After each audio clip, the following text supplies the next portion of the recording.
தோழமைகளுக்கு வணக்கம். நான் மீரா. மீரா தாட் சேனலுக்கு உங்களை வரவேற்கிறேன். இந்த வீடியோவில் நம்ம பார்க்க போகிறது கொஞ்சம் வித்தியாசமான ஸ்நாக்ஸ் ரெசிபி தாங்க. அது என்னன்னா புடலங்காய் வடை. இந்த வடையை செய்யறதுக்கு தேவையான பொருட்கள் என்னென்னு பார்க்கலாம் வாங்க.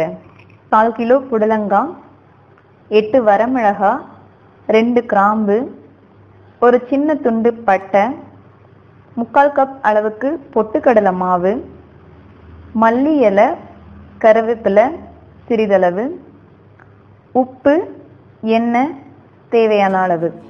தேவையான பொருட்களை எடுத்து வச்சுக்கோங்க. புடலங்காயை நல்லா வாஷ் பண்ணிட்டு இப்படி சின்னதாக கட் பண்ணி வச்சிடுங்க.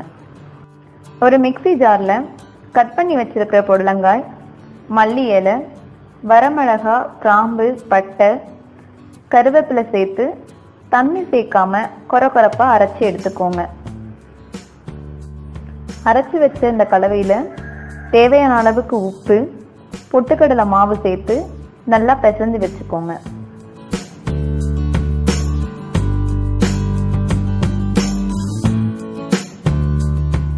ஸ்டவ் ஆன் பண்ணி ஒரு வாணலியை வச்சுட்டு பொரிக்க தேவையான அளவுக்கு எண்ணெய் விட்டுக்கோங்க. எண்ணெய் நல்லா காஞ்சதும் மாவை சின்ன சின்ன வடைகளாக தட்டி எண்ணெயில் போட்டு பொரிச்சு எடுங்க. லோ ஃப்ளேம்லேயே வேக விடுங்க. தீ அதிகமாக இருந்தால் சீக்கிரம் கருகிடும், வடையும் வெந்திருக்காது.